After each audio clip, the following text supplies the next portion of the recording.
ఈరోజు దొండకాయ fry cut చేసుకుందాం.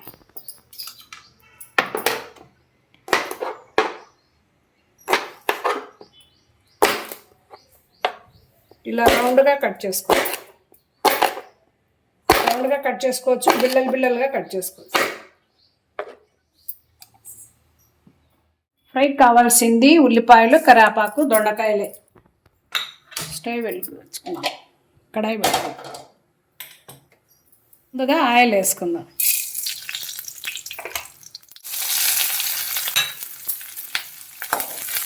ఒక నిమిషం ఉల్లిపాయలు వేగినాయి. ఇప్పుడు మనం కరివేపాకు వేసుకుందాం. తర్వాత దొండకాయ ఉప్పులు వేసుకుందాం.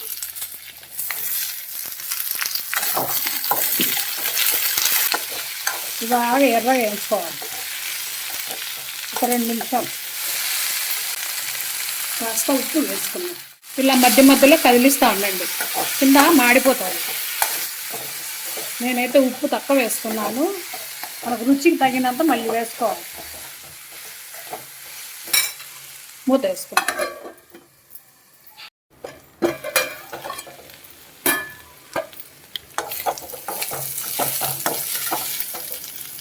దొండకాయ ఉడికిందేమో చూస్తాం.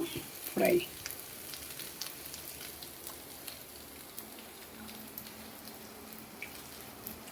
ఉడికింది. స్టవ్ ఆఫ్ చేస్తాం. ఆఫ్ చేసి దీంట్లోకి మేము శనక్కాయల పొడి,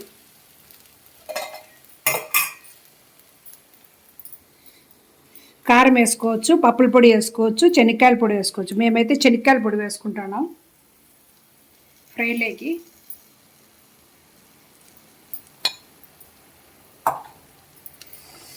బాగా కలుపుకుందాం.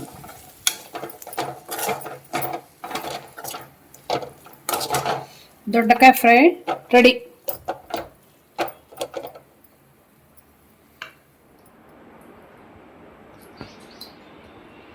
సూపర్.